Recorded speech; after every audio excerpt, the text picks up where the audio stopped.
France and Saudi Arabia are convening world leaders at the United Nations in hopes of rallying support for a two-state solution to the Israeli-Palestinian conflict.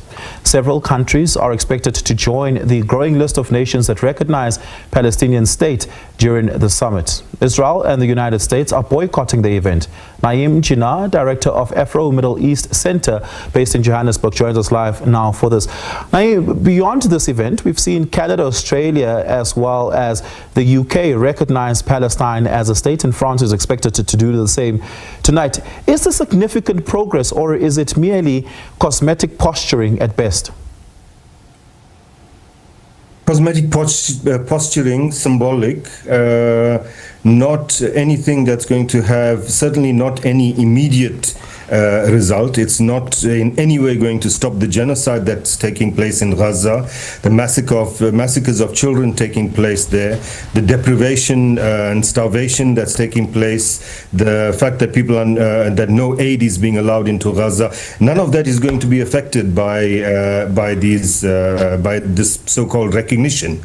In fact, the recognition of these states is somewhat hollow when you consider, Britain, for example, supplies components for the F-35s that Israel uses to fly above Gaza and drop bombs.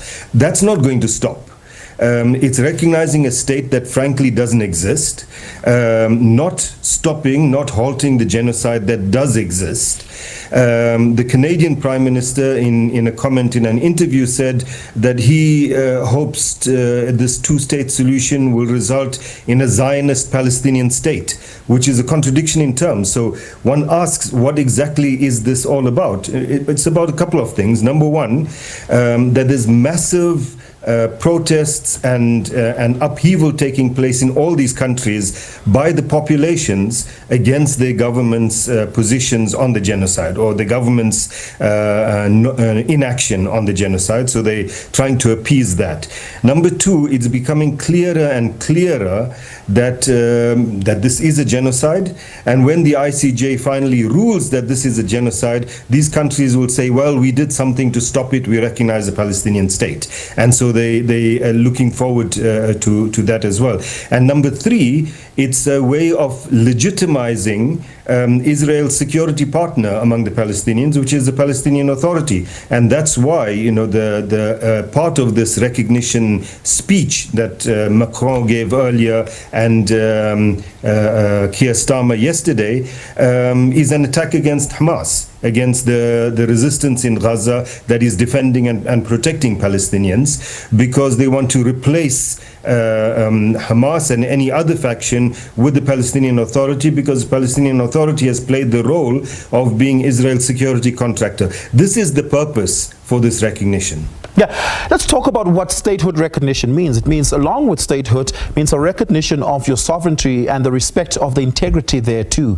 When, for instance, the United Kingdom supplies Israel with arms to fight against Hamas in Palestine, it doesn't recognize its aid to Israel as that of enabling a state to fight another state, because it doesn't, up until this point at least, they don't recognize Palestine as another state. Now it would have to constitutionally reflect its involvement as enabling a war between two states that are legitimately recognized. Would it then have to reflect differently on its support of Israel, its participation in this, and of course, concomitantly, its recognition of territorial integrity of Palestine? Very specifically, that is the contention, territorial integrity, is it not? Well, that's a fig leaf. To say that it sounds fine, but in fact what that does is it puts Palestinians in a worse situation. Because if you start regarding what's taking place now as a war between two states, that gives it a kind of legitimacy of a war. In fact, what's taking place is occupation, which the ICJ has ruled is illegal, is colonization, which is illegal, is apartheid, which is illegal, and now genocide. That is what is happening. This is not a war between two states. And so to say that we're recognizing two states and therefore now what is happening is a war between two is a problem for Palestinians. Yeah, we're going to have to leave it there. Naeem, thank you so much for your time. I really do appreciate it. Naeem Jeenah giving us his insights there. We're going to take a break. We continue on the other side of this.